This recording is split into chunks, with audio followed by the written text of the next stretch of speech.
આકાશવાણી અમદાવાદ વડોદરા પ્રાદેશિક સમાચાર અનિલ પટેલ વાંચે છે. રાજ્યમાં અત્યાર સુધી મોસમનો કુલ સરેરાશ 32% વરસાદ નોંધાયો છે.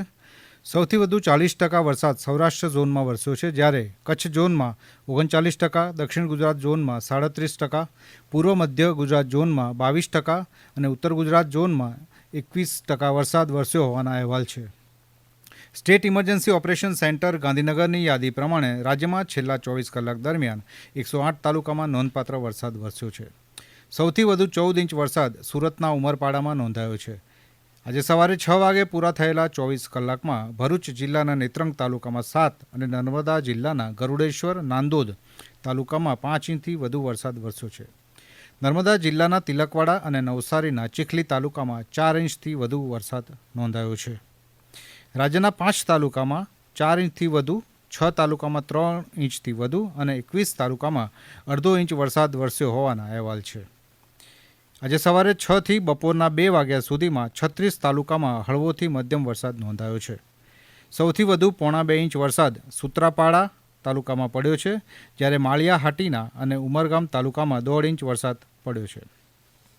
અમારા નવસારી જિલ્લાના પ્રતિનિધિ અશોક પટેલ જણાવે છે કે ચીખલીમાં આજે સવારે 4 થી 6 દરમિયાન 2 કલાકમાં 3 ઇંચ વરસાદ પડ્યો હતો.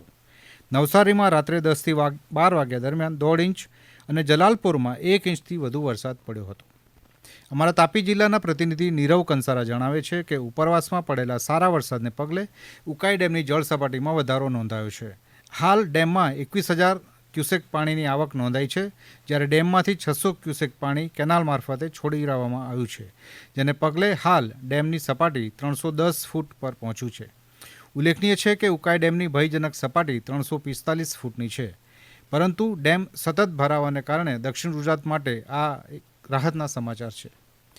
ભાવનગર જિલ્લાના અમારા પ્રતિનિધિ સુરેશ ત્રિવેદી જણાવે છે કે પાલીતાણામાં આવેલા સૌરાષ્ટ્રના સૌથી મોટા એવા શેત્રુંજય ડેમમાં ઉપરવાસના વરસાદને કારણે સપાટી વધીને 18 ફૂટે પહોંચી છે. હજુ પણ ડેમમાં 34,110 ક્યુસેક પાણીની આવક ચાલુ હોવાના અહેવાલ છે. મહેસાણા જિલ્લાના અમારા પ્રતિનિધિ જયંતિ ચૌધરી જણાવે છે કે મહેસાણામાં 2 ઇંચ, બેચરાજીમાં 1.5 ઇંચ અને ખેરાલુ તેમજ જોતાણા ખાતે 1 ઇંચ વરસાદ પડ્યો હતો, જ્યારે વિસનગર, વડનગર અને વિજાપુરમાં અડધો ઇંચ વરસાદ પડ્યો. રાજ્યમાં છેલ્લા 2 દિવસમાં વરસેલા વરસાદને કારણે ગુજરાતની જીવાદોરી સમાન સરદાર સરોવર ડેમમાં 52%થી વધુ જળસંગ્રહ થયો છે, જ્યારે 206 જળાશયોમાં 34%થી વધુનો જળસંગ્રહ થયો છે, એમ જળસંપત્તિ વિભાગના અહેવાલમાં જણાવવામાં આવ્યું છે. અહેવાલ પ્રમાણે આજે સવારે 8 વાગ્યા સુધી સૌરાષ્ટ્રના વાગડિયા, પાંસલ અને સસોઈ 2 એમ 3 જળાશય સંપૂર્ણ છલકાતા હાઈ એલર્ટ અપાયું છે. જામનગરના ફુલઝર 1, સુરેન્દ્રનગરના ધોળીધજા, ભરૂચના બલદેવા, કચ્છના કાલાઘોગા, પોરબંદરના સારણ અને રાજકોટના આજી 2 તથા જામનગરના ફુલઝર ડેમ રાજ્યના કુલ 7 જળાશય 70 થી 80% વચ્ચે ભરાતા ચેતવણી આપવામાં આવી છે. હવામાન વિભાગે દક્ષિણ ગુજરાત અને સૌરાષ્ટ્રના કેટલાક જિલ્લાઓમાં ભારેથી અતિભારે વરસાદનું રેડ એલર્ટ જાહેર કર્યું છે. દક્ષિણ ગુજરાતના છોટાઉદેપુર, નર્મદા, ભરૂચ, સુરત, નવસારી, વલસાડ, દમણ અને દાદરાનગર હવેલીમાં તેમજ જૂનાગઢ, અમરેલી, ભાવનગર, ગીર સોમનાથ અને દીવમાં આજે રેડ એલર્ટની સ્થિતિ છે. આજે અને આવતીકાલે દક્ષિણ ગુજરાત ઉપરાંત ઉત્તર ગુજરાતના બનાસકાંઠા, પાટણ, સાબરકાંઠા, ગાંધીનગર, ખેડા, અમદાવાદ, આણંદ, પંચમહાલ, દાહોદ, વડોદરા, ગાંધીનગર, અરવલ્લી અને ખેડામાં ગાજવીજ સાથે હળવોથી મધ્યમ વરસાદ વરસી શકે છે. સૌરાષ્ટ્રમાં સુરેન્દ્રનગર, રાજકોટ, જામનગર, પોરબંદર, જૂનાગઢ, અમરેલી, મોરબી, દ્વારકા, ગીર સોમનાથ અને બોટાદ તથા કચ્છમાં હળવોથી મધ્યમ વરસાદની શક્યતા છે.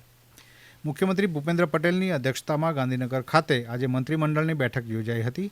બેઠકમાં રાજ્યમાં વરસાદની સ્થિતિ અને વરસાદની આગાહી ઉપરાંત મુખ્ય શિક્ષકોની બદલીના નિયમો, ચાંદીપુરમ વાયરસ તથા કોલેરા સહિતના રોગચાળા, જીમર્સ કોલેજોની ફીમાં વધારો અને બેઠકોની ફાળવણી સહિતના મુદ્દા પર ચર્ચા કરવામાં આવી હતી. ગાંધીનગરના મહાત્મા મંદિરમાં આગામી 19 જુલાઈના રોજ ગુજરાત સેમી કનેક્ટ પરિષદ યોજાશે. મુખ્યમંત્રી ભૂપેન્દ્ર પટેલ આ પરિષદને ખુલ્લી મૂકશે. રાજ્યના વિજ્ઞાન અને ટેકનોલોજી વિભાગ દ્વારા આ એક દિવસ પરિષદનું આયોજન કરવામાં આવ્યું છે.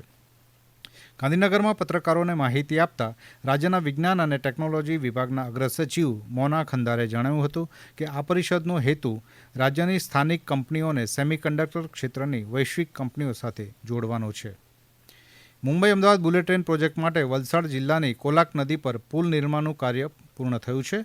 આ પુલની લંબાઈ 160 મીટર અને થાંભલાની ઊંચાઈ 14 મીટરથી 23 મીટર સુધીની છે. આ પુલ વાપી અને બિલીમોરા બુલેટ ટ્રેન સ્ટેશનની વચ્ચે આવેલો છે. આ બે સ્ટેશન વચ્ચે ઔરંગા અને પાર નદી પર પુલ નિર્માણનું કાર્ય પૂર્ણ થઈ ચૂક્યું છે. આ નદી વાલવેરી નજીક સાપુતારાની ટેકરીઓમાંથી નીકળે છે અને અરબી સમુદ્રમાં મળે છે. કોલાક નદી વાપી બુલેટ ટ્રેન સ્ટેશનથી 7 કિલોમીટર અને બિલીમોરા બુલેટ ટ્રેન સ્ટેશનથી 43 કિલોમીટર દૂર છે. આ સમાચાર આપ આકાશવાણીના અમદાવાદ વડોદરા કેન્દ્ર પરથી સાંભળી રહ્યા છો, જે અમારી YouTube channel AIR news Gujarat પર પણ સાંભળી શકશો. વધુ સમાચાર માટે આપ અમારા ટ્વિટર હેન્ડલ AIR_news_ABADને ફોલો કરી શકો છો. આકાશવાણીના અમદાવાદ વડોદરા કેન્દ્ર પરથી પ્રાદેશિક સમાચાર પૂરા થયા.